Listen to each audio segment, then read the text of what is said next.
Next on the ESPN LA Lakers radio network. It's the pride. Kobe driving towards the hoop. Powers up, foul. Count if it goes, it goes. Kobe Bryant's going to get three the old-fashioned way. And passion. Over to Kobe. Three-pointer by Kobe. Good. Boy, did he bring his three-point game tonight. And the history of the Los Angeles Lakers. And he got middle, just what I thought. A hook shot at 12. Good! It's the celebration of the greatness. Hand off to Kobe. Two-handed slam dunk on the weak side. And legendary performances. 9 to shoot. Gets the screen. Pulls up like one three. Buries it. 70 for Kobe. What did you say? I saw Kobe score 81 points. From Kobe Bryant as he plays his farewell season. It's also a look to the future. Left side, Hibbert, down low, Clarkson in front of the rim, scores, and the Lakers have the lead. The history of one of the greatest franchises in sports is made here. The ESPN LA Lakers Radio Network. Oh, I'm just too tired for work today. You need a 5-hour energy shot. Yeah, I didn't sleep too well last night. You want a 5-hour energy shot. It's the best thing since the wheel. Sometimes I can't believe it's real. Energy for work and some energy for fun and some energy for the gym. Drink some 5-hour energy and pump some iron. If you're tired from too much lunch, then try something that packs a punch. Hey, now I really feel ready to go. Thanks, 5-hour energy shot. Hey, it's good. Your official home of Lakers basketball on New Hope. Randle in traffic, 8-foot follow, a top shot. Julius Randle buries it. Veteran leaders. Kobe's got it. Three-pointer for the lead. It's good. And the pride and passion of the NBA's premier brand, the purple and gold. Kobe with it on the right side, 15-footer good. Kobe. We are Laker Nation, the ESPN LA Lakers Radio Network. The Lakers game is a final. Final score. This is the Lakers Locker Room Report. Hear instant analysis, highlights, and the first look at what's next for our Lakers. Brought to you by U.S. Bank. U.S. Bank is proud to sponsor the Lakers on ESPN LA. Equal housing lender, member FDIC.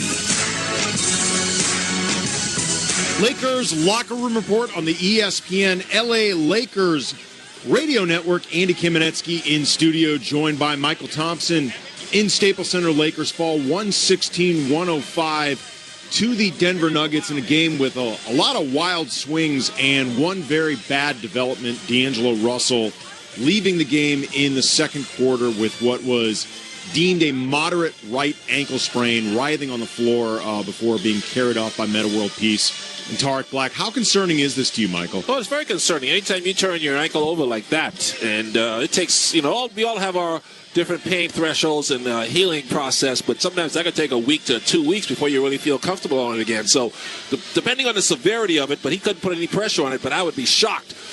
I know he's young and they recover quicker, but I'd be shocked if he's going to play the next 2 games. Yeah, I mean, I remember, and I want to say it was against Sacramento in that game that went into overtime, but D'Angelo sprained an ankle, and he tried to play through it the next game and just couldn't stay on it. And this one, Michael, he couldn't even attempt it. He couldn't even walk. Yeah, so, they probably will just take it real be cautious with him. And if he's sore, which it will be, and he needs to maybe sit out a week.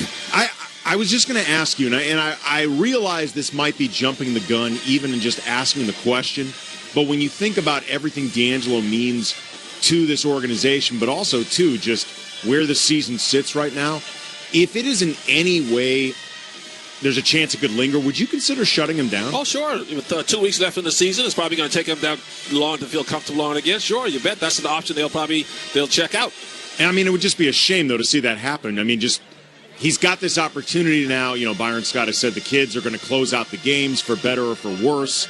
And, he had been on a nice little run before Lou Williams' return. I think that's kind of got him a little bit looking over his shoulder. But you want every opportunity for D'Angelo to be on the court, and it would be a shame to see if he couldn't play them all. Yeah, he gained a lot of experience. If he has to shut it down the rest of the year, we don't know anything. We have to wait until tomorrow or the next couple of days. But if he has to, then he picked up some valuable experience that'll serve him well going into the next season. Well, obviously, all eyes are going to be on D'Angelo Russell. He's going to be evaluated tomorrow. We should have news as soon as that's available. But in the meantime, Julius Randle making, I guess, personal history for himself. Talk about that when we come back. Lakers Locker Room Report, Andy Kamenetsky, Michael Thompson, ESPN LA. The following is made here. The ESPN LA Lakers Radio Network. This is ESPN LA 710. Lakers Locker Room Report on the ESPN LA Lakers Radio Network. Andy Kamenetsky in studio, joined by Michael Thompson from Staples Center. Lakers fall 116-105 to the Denver Nuggets. And before discussing a historic night on a personal level for Julius Randle, Michael, let's take 10 seconds for stations to identify themselves. You're listening to the flagship station of Los Angeles Lakers basketball, where the show never stops. KSPN Los Angeles, ESPN LA 710. And we are back. Andy Kamenetsky, joined by Michael Thompson in Staples Center. And Julius Randle, Michael, with his first career triple-double. It came right down to the wire before he eventually notched his 13 points, 18 rebounds, and 10 assists. But for a guy that began this year just, playing like a bull in a china shop, always driving straight to the rack, the last few games he's starting to have a little bit more court vision. Yeah, he's doing a good job expanding his game, trying to, not trying to just look the score time, but set up his teammates, be a threat on all facets of the game. So he and D'Angelo, all the fellas are really gaining very good experience and taking advantage of it. Well, it's also great, too, because, Julius Randle has such a good handle for a guy his size, and he's always been really confident about using it, but he's often used it really to set himself up as opposed to play make, and I think he's had the desire to do it, just the game was moving a little bit too fast, but it seems now like it's slowed down enough to the point where he actually can look to set up other guys as well as himself. Exactly. So, that's part of his experience that he's gaining and is just growing and working on his game and just improving in all facets of the game. That's also, I would imagine that's something that's going to make him feel pretty confident over these last handful of games. Just the fact that not only he got a triple-double, but he got one as a rookie. I mean, you don't see too many rookies, get those type of stats. Exactly. I mean, he's like growing up right before our eyes, getting more and more experience and just and gaining in basketball intelligence too. Yeah, I mean, it's funny. Someone asked me this yesterday on Twitter at Cam Brothers. If he were eligible to be part of the Rookie of the Year voting, and frankly, I think it's pretty stupid that he's not allowed because he is, for all intents and purposes, a rookie. Where do you think he'd be ranking right about now? If he was eligible for the All-Rookie team, he probably will be on. Yeah, he'd be on the All-Rookie team, but the Rookie of the Year is all sewn up in Minnesota. Do you think he could end up being a guy who got some votes? I mean, Karl Anthony Towns, you're right, is going to get it. Not any first-place votes. He'll get third or fourth or fifth-place votes, but Anthony Towns should get all the first-place votes. Who do you think's the runner-up? The runner-up this year and rookie, let's see. D'Angelo's definitely in the mix. Let's see who else. I'm going to think maybe Devin Booker has had a strong second half. Yeah, he's come on strong. He's going to get some votes. So I think it's going to be between Russell and Booker for runner-up. And in the meantime, too, Jahlil Okafor, who had so many Laker fans wondering if maybe he's the guy that the Lakers should have taken and, that they made a mistake. I think by the end of the season, there's no question Russell ended up with a stronger rookie campaign. Yeah, he did. And Russell played better. Okafor's going to be okay, but he needs to get in better shape and expand his game on the defensive end. And you know who could put him in shape, by the way? It's been well established, one Michael Thompson. Oh, man, if he was a Laker and he was here with me and they told me I was in charge of him, we'd be done, change his diet, we'd be in Gold's Gym pumping iron every day. I'd get him ready. Let me tell you something. I have him looking like Alonzo Mourning. Oh, or a young Michael Thompson. Exactly. And you know what? You are available in the offseason. Jahlil Okafor, if you're listening, your trainer is available right now, Michael Thompson. You can get a hold of him. Call his number. Exactly, and I'm free. Well, you're free. You're not free, but you're definitely free. Michael Thompson, thank you very much. Enjoy your weekend. We'll be hearing you Sunday, calling Sunday's game against the Wizards. When we return, I will be joined by Alan Sliwa, Andy Kamenetsky, Lakers Locker Room Report, ESPN LA. Do you do something just to win awards, or do you... Trudell here. It's our official home of Lakers basketball. Kobe dribbling right, goes all the way to the rim, elevates, bucket, and a foul. On the exclusive home of Los Angeles Lakers basketball. This is ESPN LA 710. Lakers Locker Room Report on the ESPN LA Lakers Radio Network. Andy Kamenetsky joined by Alan Sliwa. Lakers fall 116-105 to the Denver Nuggets. Record sitting now at 15-57. Big piece of positive news from this game, big piece of negative news. Alan, which would you prefer first? Let's go with the positive news. Let's start this Friday evening with some positive news. Well, the positive news was Julius Randle, in what is essentially his rookie year, notched his first career triple-double. 13 points, 18 rebounds, 10 assists, and I think after a while, Julius was definitely aware that this was in the works and understandably wanted to get it. Also, too, I guess sort of co-good news, pretty lively night for Kobe.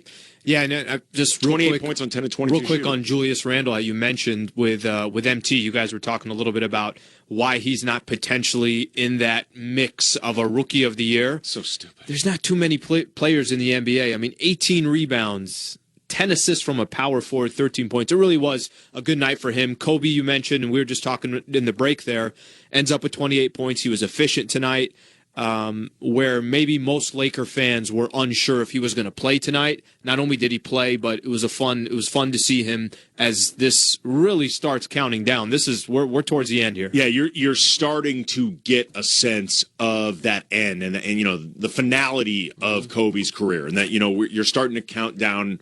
Getting to basically your hands can cover the amount of games left. And I think, locally, it hasn't felt like that much of a countdown. Yeah. Because I think the road games have been a bigger deal insofar as the farewell tour. But I think now we're hitting that stretch locally where it's like, all right, damn, this guy really is almost done. 5 left at Staples Center. After next week, they have a game, Washington and then Miami. After those few games, there's only 3 left for the entire season. It's pretty crazy. And then, obviously, the negative news, D'Angelo Russell turned his right ankle in the second quarter, did not return in the game, deemed a moderate right ankle sprain. X-rays were negative, so that is good. He's going to be reevaluated tomorrow. But he could not walk out under his own power. It would be pretty surprising if he played on Sunday, maybe even Monday as well. And no need to, he's so young and such a big part of what the future is. No need to take any risks. Absolutely. For those able to continue listening on ESPN LA, we will continue our post-game coverage. Everybody else, thank you very much for listening. Alan Sliwa, Andy Kamenetsky, Lakers Locker Room Report on the ESPN LA Lakers Radio Network. The only thing worse than sitting...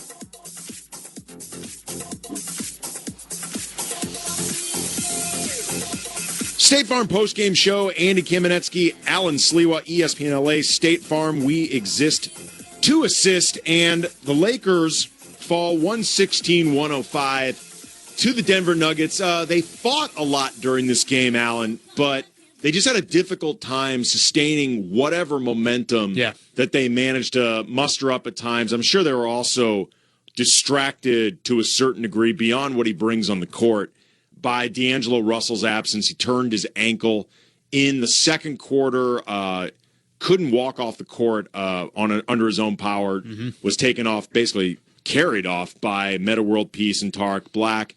The test showed negative X-rays, moderate ankle sprain. He is going to be reevaluated tomorrow. I would be surprised if he plays Sunday against Washington or Monday in Utah against the Jazz. Yeah, second time he's injured his ankle this year. You mentioned versus Sacramento Kings when he had probably one of his best games of the season. But looking at where the Lakers are today, they're not playing in any extremely meaningful games. I mean, at this point, I think that's a fair statement, Alan. At this point, it's just continue to let the guys play. Like Byron mentioned, he was going to let them play these final games and especially end the games. That's the one downside. He might lose some opportunities there.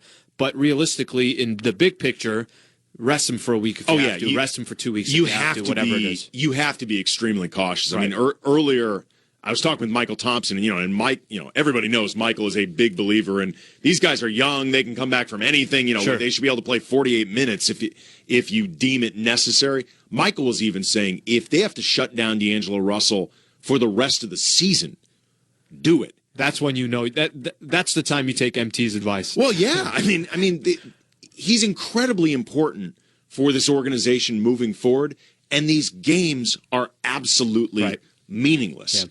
So you don't want to take any chances. You don't want to create some type of situation where you're worried about the ankles that everybody thought Steph Curry had 5 years ago. You just don't want to see that with D'Angelo Russell. And D'Angelo is no Anthony Davis, but Anthony Davis is a good example. He's a player that, at this point, they're not in playoff contention. They shut him down for, the final 3 weeks of the season. Oh, yeah. You'll probably see that from a few of these players. If there's young players out there, franchise players, and they've got nothing to play for, don't take the risk. Oh, yeah, they're just far too important. And, D'Angelo looked like he was in severe pain. He was on the ground, writhing in pain, holding that right ankle. It looked in the beginning, I thought, like he stepped on Roy Hibbert's foot. It turned out, I think he stepped on DJ Augustine's. Yeah, it was, and not as common as most ankle injuries. They're usually happening down low. If you go up for a rebound, you go down, or you go up for a bucket and come down.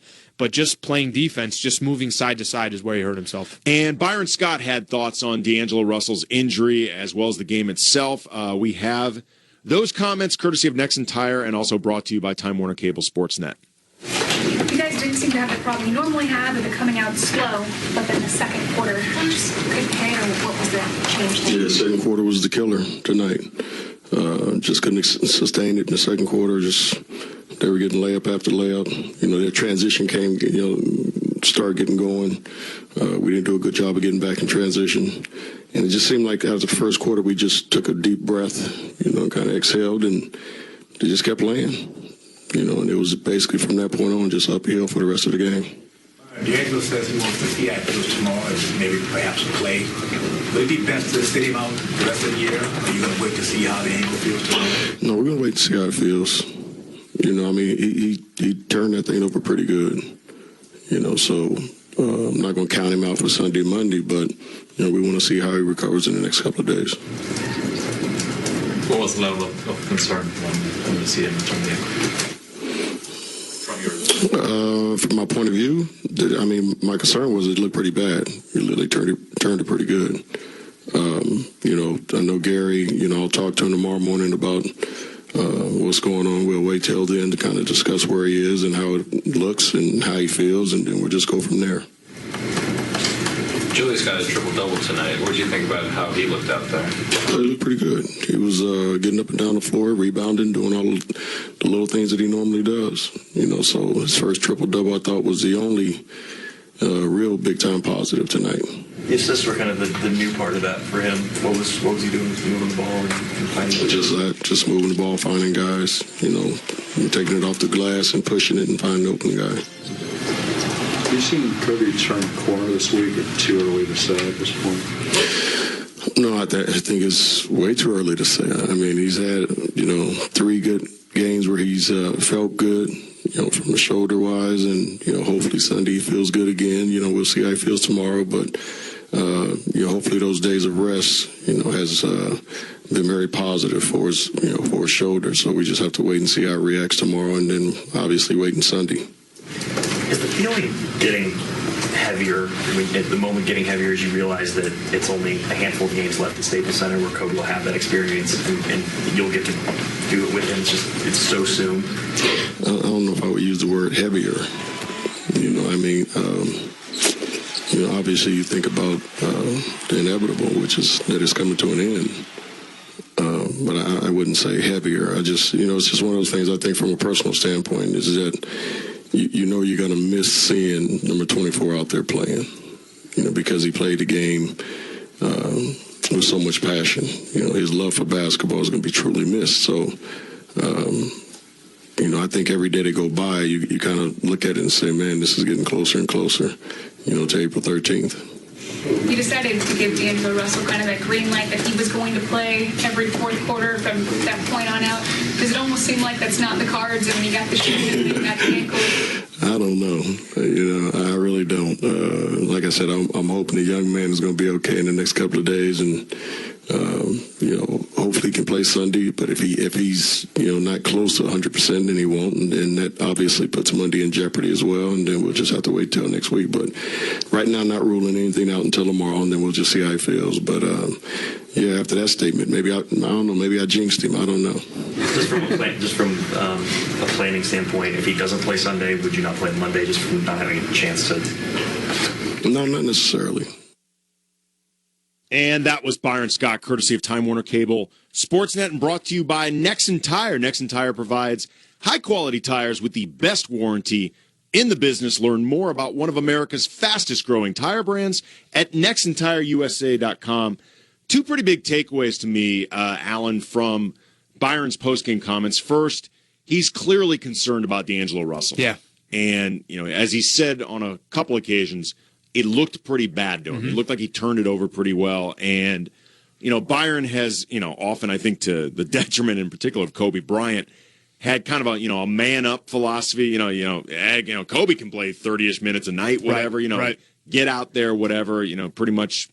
There's been like a drill sergeant mentality to this. And it seems like whether because we're just towards the end of the season, he understands at this point the games don't really mean anything for the record, or he just really recognizes D'Angelo sprained his ankle badly. There's a cautiousness in the way Byron's talking about this that we haven't always seen, at least earlier in the season. A lot of times you can see the reaction of a player if they're able to put a little bit of weight on it. If you remember last game against Memphis, Zach Randolph injured his ankle. Yeah. Kept kind of walking it off, and really then, awkwardly. And then eventually stayed on the floor. D'Angelo put no effort at all to even attempt to put any weight on his ankle. So that's probably Byron's biggest concern. He's seeing that this isn't a play where it's just not one of those normal basketball plays where it's something that you could maybe over the course of a few minutes kind of get back into playing shape, I guess you can say. But nonetheless, he did have some concern. And like you were just saying, let's just be hopefully it's all good. But either way, be a little bit on the safe side rather than taking a risk. Yeah, hearing him say if he's not close to 100%, he's not playing. That does not seem to match the mentality that Byron had, over the course of the season, particularly early in the season when he was playing Kobe minutes that, frankly, were absurd. Mm-hmm. I mean, they were ridiculously high for a guy coming off 3 consecutive season-ending injuries in his 20th year with that type of mileage. Especially when we just wanted to get to April 13th. Yeah, exactly. I mean, and at this point, it is what it is. I'm not saying that to pile on to Byron as much as just I think it really reflects the concern that he has for this ankle injury that D'Angelo had in the second quarter. The second thing that I thought Byron said that was interesting was just noting the finality of where we are right now with Kobe. And, he said that heavy wasn't the right way to describe the way he's feeling about it, but, he's recognizing, the end is in sight. I mean, we are, the record right now is 15-57, which means they're at 72 games. That means 10 more. That's it. 10 more in the season. I had earlier this afternoon, I had a cousin call me down from San Diego, and he's saying, "Hey, should I drive up? Should I come up to the Lakers game? Do you know if Kobe's playing?" I'm like, I have no idea if he's going to play. and on top of that, these are games against the Denver Nuggets where typically he won't play. This wasn't a game like I think there's a better chance he would have played Sunday's game because that's what I thought as well. Dwayne Wade, and there's a little bit more history there. But Sunday's John Wall, but coming up. Oh, yeah, that's right, John Wall. But I was looking just in retrospect of what's going on. He's telling me how much the tickets are, all that stuff. This is it's over. This is 10 games left for Kobe Bryant's career. I'm starting to kind of feel that. You could tell the crowd is starting to feel that at the games. They're chanting during the game, we want Kobe. Not that that's the first time it's happened, but they realize they're only going to get a few more glimpses at him. Yeah, and it's 877-710-ESPN. Let us know how you feel about this, or you could also hit us up at Alan Sliwa, Sliwa, or me at Cam Brothers, Kam Brothers. It's always felt to me, and maybe that's just because we're so inundated in this season, and maybe you might be too inside it to have any type of outsider perspective whatsoever. Oh, yeah. But it's felt to me like locally, the countdown to Kobe has actually been kind of anticlimactic because there's been a lot of games at Staples Center that he wasn't playing in because he was trying to keep himself available for all these road games that were often like the last time he'd be in this city. And those games felt really, really huge. There was this pomp and circumstance, and there'd be video tributes or celebrations, or, he gets the snake in Atlanta, or whatever. Those games had felt like much more of a reminder of this being Kobe's last season, whereas it's always felt to me in L.A., we've been sort of just waiting and waiting and waiting, and now it feels like it's settling in. I'm curious to see if it's felt like other people, particularly if you're in LA, 877-710 ESPN. Is this the way it's felt for you as well? Like now it's really sinking in, or is this just a matter of us not having that type of perspective? Coming up, we will have comments from D'Angelo Russell. He'll let everyone know how he's feeling and also talk a little bit more about just winding down these last 10 games for Kobe Bryant. State Farm Postgame Show. Andy Kamenetsky, Alan Sliwa, ESPN LA. On cue, DJ Augustine shoots a three, but he missed it. Rebound down low. The Nuggets come up with it, and now the Lakers steal it. Lou Williams has got it. Here come the Lakers 3-on-3. Williams down the middle, runner in the lane. Good. And that is Lou Williams with a nice steal leading to a bucket. And that is also the McDonald's defensive play of the game. McDonald's, I'm loving it. State Farm Postgame Show. Andy Kamenetsky, Alan Sliwa, ESPN LA. Lakers fall 116-105 to the Denver Nuggets. Their record now sitting at 15-57. We were talking a little bit earlier, Alan, about the countdown to Kobe's last game on April 13th. And now there are 10 games left in the season. And locally, for both of us, and I think for a lot of people, I know, if nothing else, a lot of people that we work with or people in LA media. Yeah. This has felt anticlimactic in a lot of ways, just because, when Kobe's playing, say, his 25th game in Staples Center, assuming he's actually available to play in that game, because the home games are typically the ones, I think, understandably, that if he's going to have to take a game off, those are the ones he's selected because there's another one coming. Right. As opposed to these road games where, it could be his last time in a city. He very clearly has been trying to appear in all of those as much as possible. There's been a feeling, it's been an anticlimactic feeling in a lot of ways, just because it's been such a long lead up, Alan. You and I were talking about that, and you phrased it very well in saying a long lead up. But now, all of a sudden, I think it's starting to sink in like, all right, we've all known this is coming, but now it's tangibly in front of us.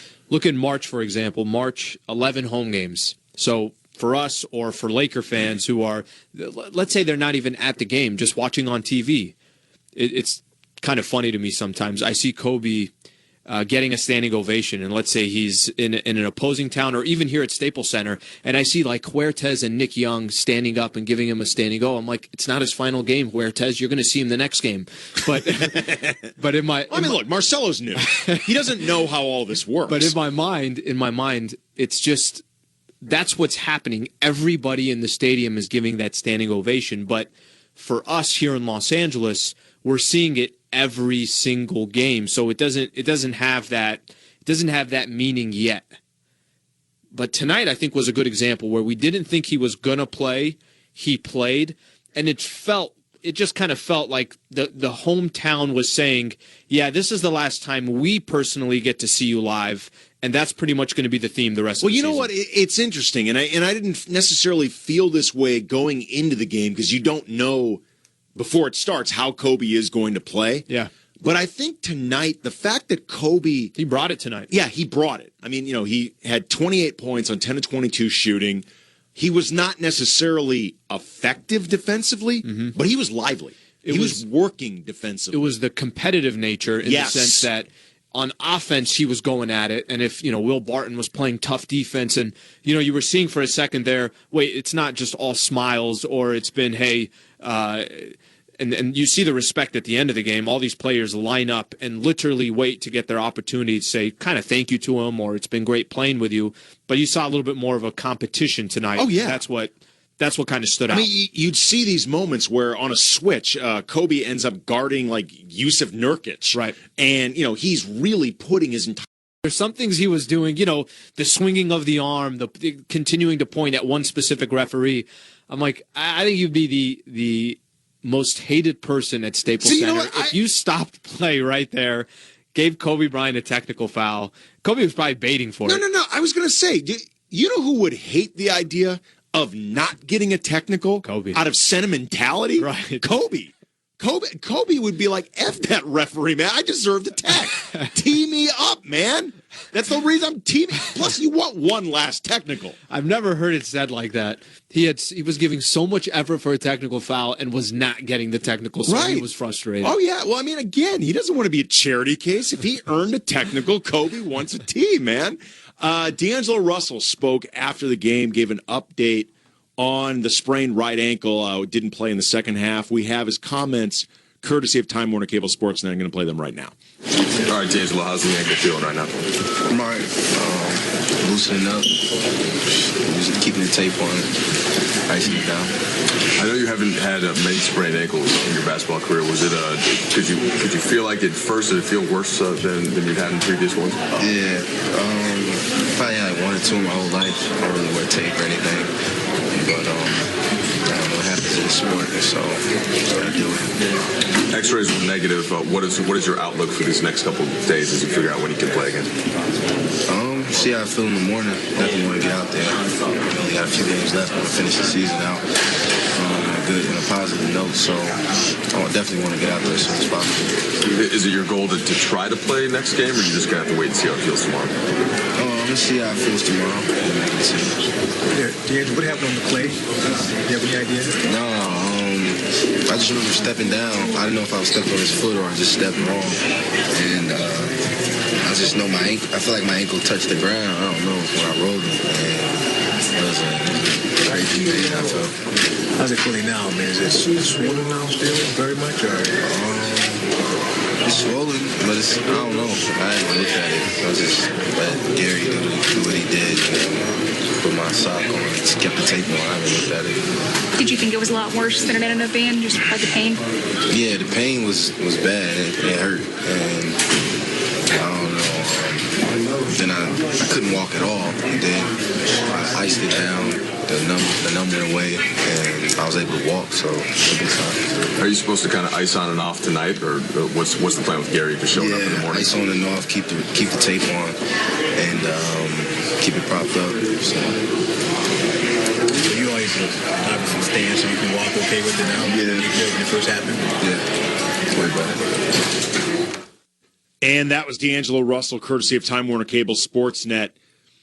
Cautious optimism? Yeah. He kept repeating that he's going to give it the treatment and see how it feels tomorrow. I don't know if I was expecting to hear I'm going to see how it feels tomorrow. It kind of felt like it would be a longer wait. But ankle injuries, if you've ever had one, most people play all these sports. They definitely take some time, and it is one of the, if you don't break it, it's one of those things that can, happen over and over again in regards to re-injuring it. But I think a little optimistic. He sounded a little bit more optimistic than I thought. Well, it's funny, too, because, D'Angelo Russell is so inexperienced in his NBA career and is, in particular, so inexperienced with injury. He doesn't even know how to evaluate this, if I had to guess. Like, he doesn't have much of a baseline or a comparison point to even figure out where he stands. He said he had 1 or 2 potentially small ankle injuries in his life. So, it's, like you said, it's not something that he can key back in on and say, oh, well, that's happened. This will take this much time and I'll be fine. Yeah, part of the reason Kobe over the years, has always been, until the last few years, so effective and able to play through injuries, beyond the fact that he's got just one of the highest thresholds for pain for any athlete I've ever seen, is honestly, he's got experience that he can. He knows his body. Knows his body, and you learn ways to play through stuff. Like you learn the ways to compensate for what's ailing you while still being effective, and you also learn to sort of gauge. All right, you know what? That's painful, but I know what that is before. I've had that before. I'm going to be okay. D'Angelo may be naive in this, or he may actually be right. You know what? It was just incredibly painful when it happened, and you know what? It's already starting to feel better. He's really genuine in his answers. Most of his press conferences that we listen to, he really is genuine, where he talks about he might be lost in offensive sense. No, there's trust. We just don't really know what we're doing. And then the ankle injury as an example. Yeah, it hurt. I'm not 100% sure what to do. I'm just letting Gary Vitti take care of it. I'll let you know in the morning. And by the way, he ought to let But speaking to guys who are on the final countdown, Gary Vitti, How many years has he been with the Lakers? I want to say 8. I may be wrong about this. I want to say 85 was his first year. I may, though, be wrong. Do not quote me on this. Someone like Mike Trudell would know this. He's probably still awake after this game. If you want to hit him up on Twitter, I think it's at Mike Trudell or at Lakers Reporter. Mike would know this for sure. Entering his 29th season. So I was close, 86? I can't do math. Yeah, right around 87, there. something like that. Coming up, Julius Randle, first triple-double of his career as a rookie. Talk a little bit about the implications of that. Stay Farm Postgame Show. Andy Kamenetsky, Alan Sliwa, ESPN LA.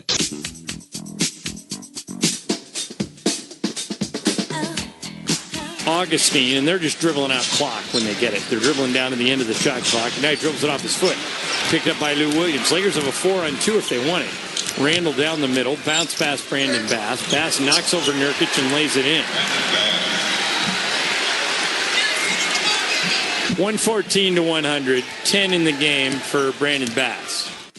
It may have felt anticlimactic at that point in the game because it was well out of hand in this 116-105 loss for the Lakers, but that assist for Julius Randle was his 10th, giving him a 13, 18, and 10 triple-double, his first of his career. And actually, by the way, this was tweeted out by the Lakers, 21-year-old Julius Randle, youngest Laker to record a triple-double since Magic. Wow. So that's pretty good. That's pretty cool. And that is good enough, by the way, when you're the youngest since Magic, you end up the Fantasy Springs Resort Casino Lakers Player of the Game. Fantasy Springs Resort Casino, located in the beautiful Palm Springs area, offers you all you need for a fun-filled getaway. Thank you. Thank you. Or a complete destination vacation, whether your fantasy includes luxurious hotel rooms, exciting Vegas-style gambling options, fabulous dining, world-class entertainment, golf, or poolside lounging. You'll find it at Fantasy Springs Resort Casino. State Farm Postgame Show.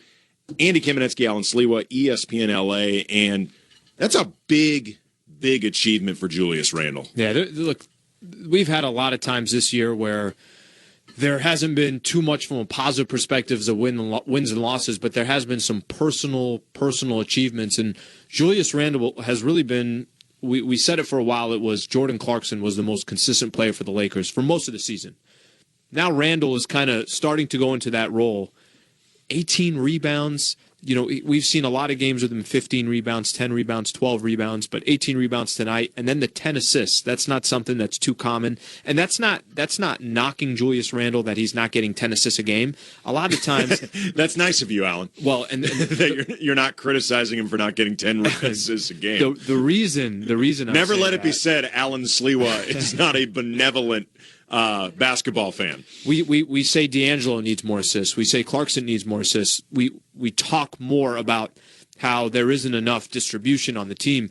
There really just isn't players to put the ball in the basket. There are a lot of times where Lakers just do not have offensive sets or opportunities where somebody can excel with assists.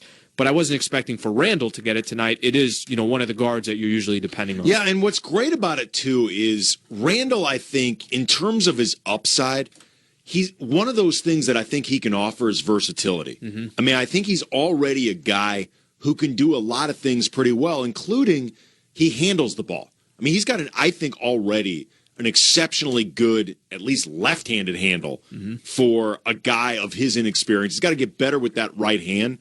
But in the open court, I think he's pretty good with both hands. And I've been waiting a lot during this season for him to start using that ability to move the ball and handle the ball to do things other than just set up baskets for himself. And I think he has the court vision and the intelligence to make it happen. And I don't think he's a selfish player. I just think often in the first half of the season, the game was just moving a million miles an hour for him. And because of that, he was usually just handling the ball to go straight to the basket. But we've been seeing the last, handful of games, he's been starting to put his presence out there more as a playmaker, and I think starting to develop more of just an all-around game.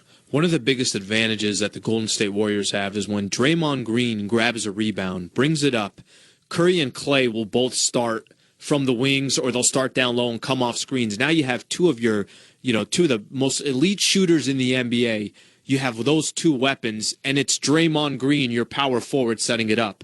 You talked about about Randall. There are a few times tonight Randall grabs the board, he comes down. The question just starts, yes, we love it. He can grab the rebound, he could dribble the ball up court, but then he's not really sure what to do from there. And that's more of a coaching thing. That's more of an inexperienced thing that hopefully over time they can have that. Because if D'Angelo and Clarkson, those are two weapons you can have because your power forward can bring the ball up. Well, I mean, you know, the Lakers during the I guess it'd be two-peat era, 2009, 2010, we saw that a lot with Lamar Odom. Yeah. And the Clippers, by the way, see that a lot with Blake Griffin. Because Griffin can rip down that board, and he's, you know, an exceptionally good passer for his position. And, you know, Blake Griffin can be a primary playmaker for the Clippers. And I remember early in the season, somebody hit me up on Twitter and asked, at Cam Brothers, and asked me if they thought I saw a little bit of Blake Griffin in Julius Randle's game. Or even, the guy actually said, even LeBron James.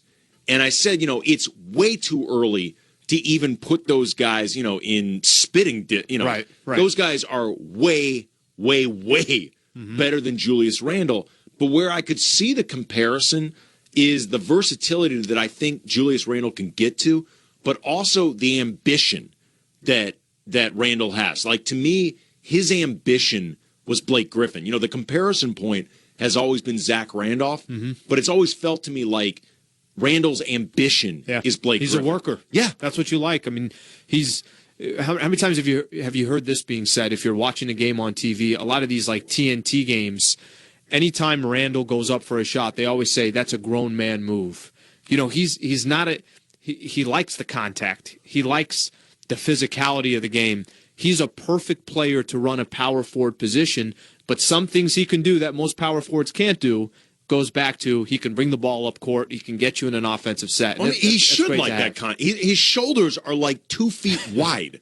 I mean, he's like a human battering ram. No, he is. I mean, not that you would ever assume he would, but I mean, think if he were a guy that sort of shied away from contact, he'd be a completely different player. And you'd look at him just going like, why? Yeah. I mean, dude, you are like, you know, his upper body. It's like you look at Meta from shoulder to shoulder. And he's a perfect example. He wants to be in the block. He wants to be grinding. He wants to kind of bump around a little bit, and Randall can fall in that category. Yeah, and I mean, I think the upside, if I had to guess who's going to end up with the better career, if I had to guess right now between Randall and Russell, I think it's going to be Russell just because I think what we've seen that Russell can already do just exceptionally well in his court vision and passing. I think he's already at a level in that one skill set that most players won't reach. I mean, I think he already at times can see the court and pull out passes in a way point guards, 6-7 years of experience don't do. And he puts those passes sometimes just absolutely pinpoint perfect. So it feels at times like I think his upside is higher, but it wouldn't shock me at all by any stretch if Randall ended up having the better career. And both of them, I think, are going to be really good. That's a good sign. I mean, if the perspective is D'Angelo's going to have, and I think most people would agree with you, that he's supposed to at least have a better career than Julius Randle, just number 2 pick, and there's obviously a lot of pressure on his back.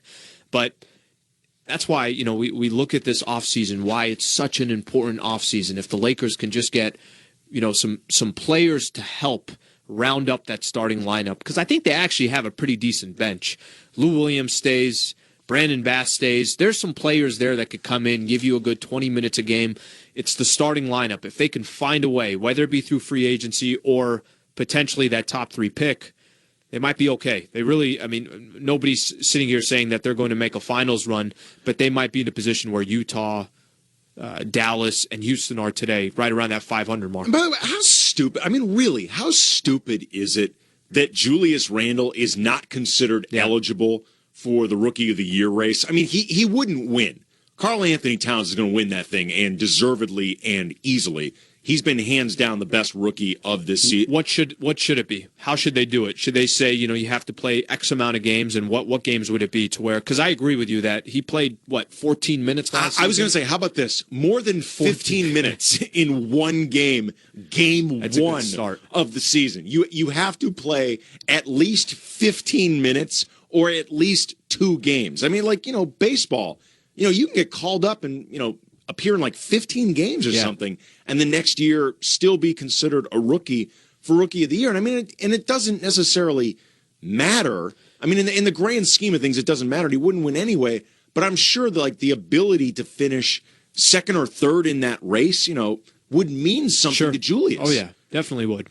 And or to be part of the all rookie team. It would matter to him. I'd be curious if there's been a scenario where a player in his rookie season only played 3 games, 5 games, in this case, 15 minutes. I'd be curious if they've ever even ran into a scenario like this before. I mean, just look, I realize there probably isn't a huge template for this, but it's common sense. Yeah. I mean, Is really? it at Adam Silver? And look, I think Adam Silver's been a great commissioner so far. I really, really prefer him over David Stern after, say, around 2000. Mm-hmm. I think Stern, basically, I thought Stern was really good until the Palace Brawl.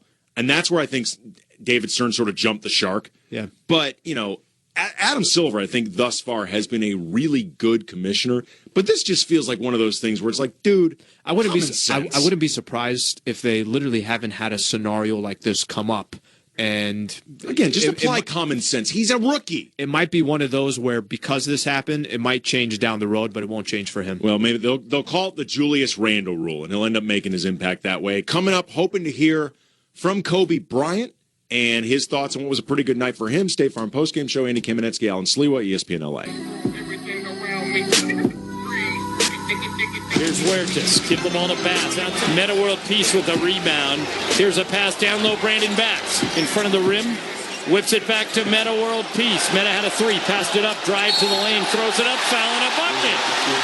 All of a sudden, the Lakers starting to get back in it. 79-69. Not only did Meta World Peace barrel his way to the rim for that layup, flexed afterwards. We had the rare Meta World Peace flex. It used to be a common thing when he was the starting small forward for a championship team. A little more rare now, Alan. Meta had a play where I think he traveled twice in the same possession. That's how many steps he took. Yeah, it's actually Jay Adonde had a great tweet about that. He said Meta World Peace added an entire continent to his Euro step, but the refs didn't call traveling. He bunny hopped and then bunny hopped. Never seen that one before. James Harden looked at that and was like, damn. But that was the drive of the game brought to you by Subaru Santa Monica. Stop by Subaru Santa Monica today and experience the new one price policy. Learn more about it at SubaruSantaMonica.com and LA Car Guy dealership. You're listening to KSPN Los Angeles, listening to the State Farm postgame show, listening to everything. Andy Kamenetsky, Alan Sliwa, ESPN LA, and wasn't able to see the backstory on all this, but we were watching Kobe do what appeared to be like a 3-hour postgame media session. Yeah, he had a lot of time. And it ended with a reporter asking him for a hug. That's a lot of love there. A lot of love.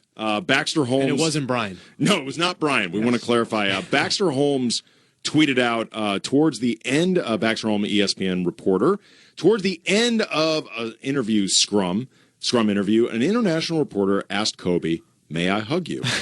Kobe obliged. My immediate thought was international reporter Michael Thompson. But I don't think it was Michael, particularly since it was a lady. I don't think it was actually Michael. But Michael does have enough of a man crush on Kobe that 100%. if you hear it's an international reporter, and Michael is a reporter of sorts, sure, he is a member of the media.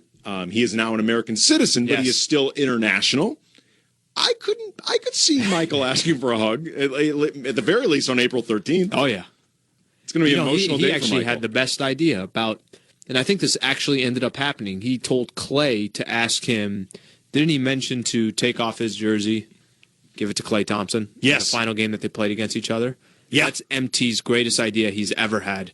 Can you imagine that moment? Clay's going to have that jersey for the rest of his life. Last time he plays Kobe Bryant, he has that jersey. Well, I mean, look, Michael's been through all of this himself. Playing with, some of the all-time greats. I remember actually recently Byron Scott was asked, because Kobe's been, after every game, autographing shoes and giving them out to some, lucky contestant, whether a player or a coach or whoever. And Byron was asked if he's gotten anything autographed from Kobe this season. And he said not yet. And he said the only player that he ever got anything autographed from was Kareem.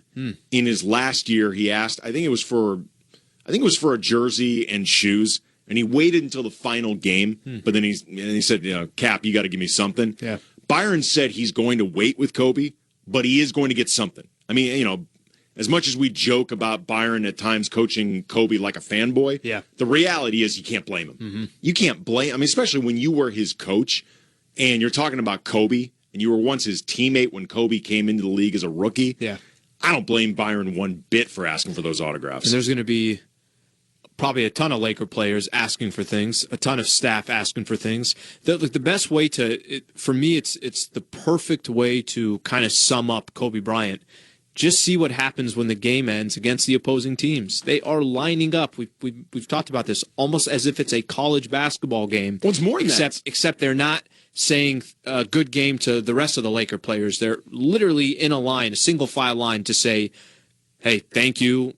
Just want to give props to Kobe, whatever the case is. It's like the receiving line at a wedding. Yes. Like, remember that scene in Goodfellas when Henry Hill and Karen got married, Ray Liotta and Lorraine Bracco, and there's just all these people lined up, all these gangsters, and they're all just holding envelopes of cash, right? And they're waiting to present them to Ray Liotta and Lorraine Bracco. That's basically Kobe right now. Like, none of these guys are giving him cash, but everybody is just lining up to pay their respects. It's like Don Corleone. Nurkic gave him cash. Nurkic I saw did. That. Which is the second Nurkic mention in today's postgame show. Ben Lyons, you're welcome. Yes. You're welcome. Ben Lyons, a very, very loyal P1 as well as an employee. And he's listening right now, and he loves the Nurkic references. I did wonder, actually, why Nurkic was so determined to give Kobe a very subtle handshake. Yep. And then he put his finger over his mouth and said, shh. Right. Well, it's because he had a C note in the palm of his hand when he was giving Kobe the handshake. It was actually pretty smooth for a guy of Nurkic's relative inexperience.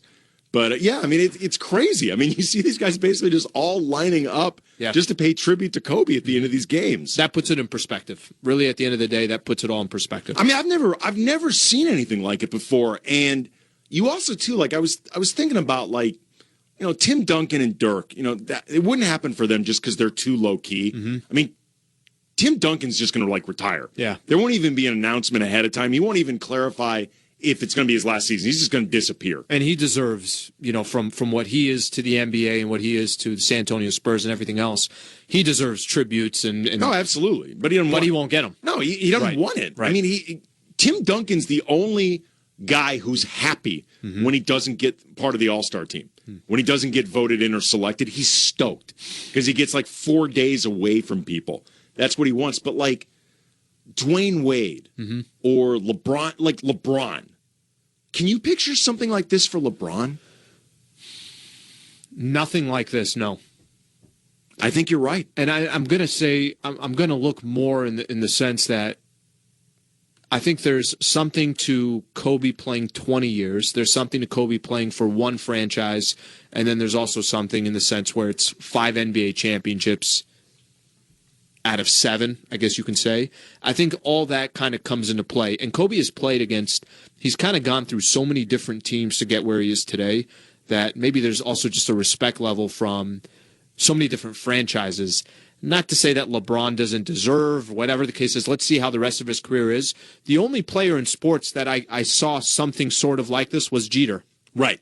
That was the only one that you can make that comparison. Yeah, I mean, you know what? In Jeter, there's a lot of comparison points, long time, with not just the same team, but with one of the most iconic franchises in all of sports. Really quickly, Raul in Panoramic City. I have no idea where that is or what that is on the State Farm postgame show. Yo, what's up, guys? Panorama City. Panorama City. Yeah. Still don't know where that is, but that makes much more sense. North Hollywood. Okay, cool. What do you want to say? So I wanted to put in my 2 cents on the Julius Randle rookie thing.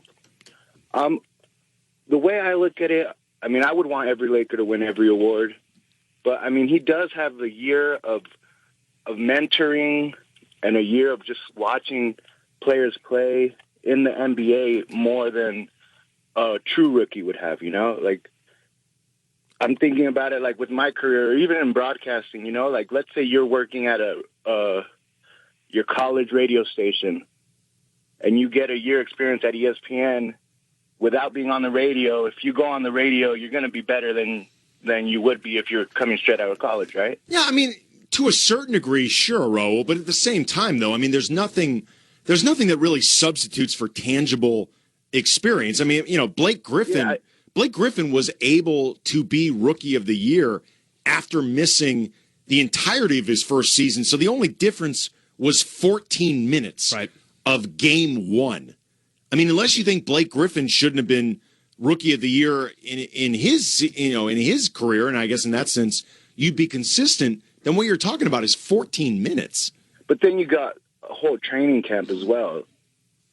I mean, he was there at training camp for a whole training camp pretty much. I mean, I appreciate the call, Raul. I mean, I understand where he's coming from.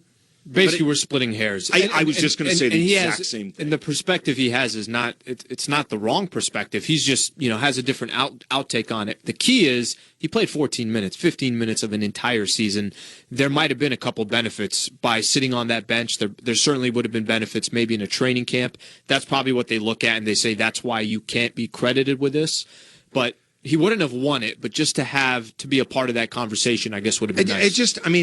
I don't want to say punitive because it's not like the league was looking to punish Julius Randle. Right. But it just feels like really, really overly semantic-y. Mm-hmm. Like you're really, really getting into the semantics of this and maybe overvaluing what training camp brings to a player. And again, in the grand scheme of things, it doesn't matter. I just feel bad for Julius Randle because I'm sure he would like to be eligible, if nothing else, more importantly, to be part of the all-rookie team. More importantly, we now know of another city in Los Angeles that we were unaware of. Both Panorama City and Panoramic City. Both right next to each other. I had no idea. I'm sure those two cities do not get along. Next game coming up Sunday, hosting the Washington Wizards, John Wall and the gang.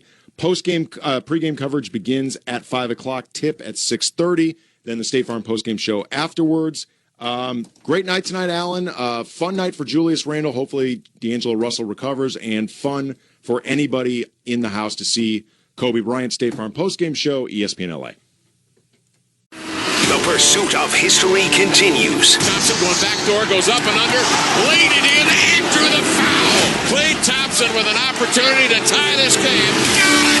Steph Curry about 35 feet from the hole, buries a three with 0.6 of a second left. Oh my goodness, he's having one of those nights. Continuing coverage of the Warriors chasing history every morning with Mike and Mike, 6 Eastern on ESPN Radio and ESPN2. And as a kid growing up, man, and, watching Cole, watching a kid come straight out of high school is something that, I kind of admire. I was like, if he can do it, maybe I could be one of the guys that do it too. And then go from that to being a competitor here is pretty cool. Continuing coverage of Kobe Bryant's final season begins weekday mornings with Mike and Mike, 6 Eastern on ESPN Radio and ESPN2. After every Lakers game, your first chance to react is only here on the home of Lakers basketball, LA.